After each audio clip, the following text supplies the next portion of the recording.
It's been put out there that I left the Marines for the Ramones, and that's not really the truth.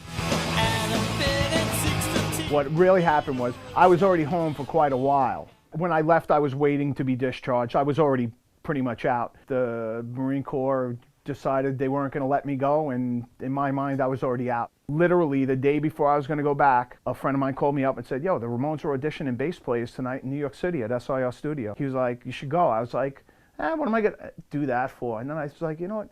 I'm going to go down and meet the Ramones. So I grabbed my bass. The action was probably like that, from sitting around for so long, covered in dust. I had a Fender jazz bass. I think it was like a early 70s model. And I just went down, just figured this is going to be fun, you know? I wasn't intimidated. I wasn't nervous because I did not expect, I wasn't going there to get the audition. I was going there to meet the band.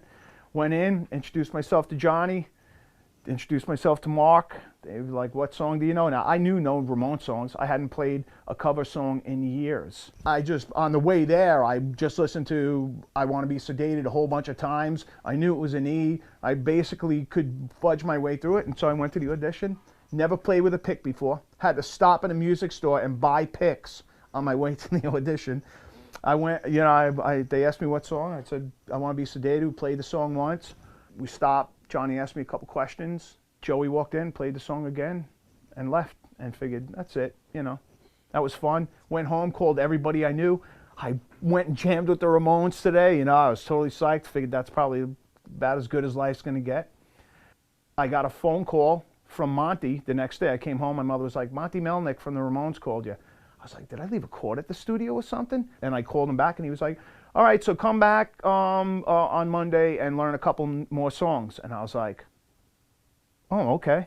I was like, all right. I did it. I learned a couple more songs, went back, hung out with Johnny. He asked me, you know, are you a fan, blah, blah. Had a little conversation with him. He said, all right, thanks, we'll see you. And the same thing happened. Got a call back a couple days later. All right, come back. So now in my mind, I'm like, wow, I got a couple callbacks, you know what I mean? That's pretty good. So one of the last times I went, I walked in, Mark counted off the song, and they launched into live speed. Up to this point, we were playing at record speed. They launched into live speed, and I just stopped playing. And Johnny was like, what's the matter? You can't handle it? I go, I can handle it, but if you want me to play it at that speed, you have to tell me that so I can learn it at that speed. So he was like, okay, go to Mark's house. He's got a live tape for you. I said, all right.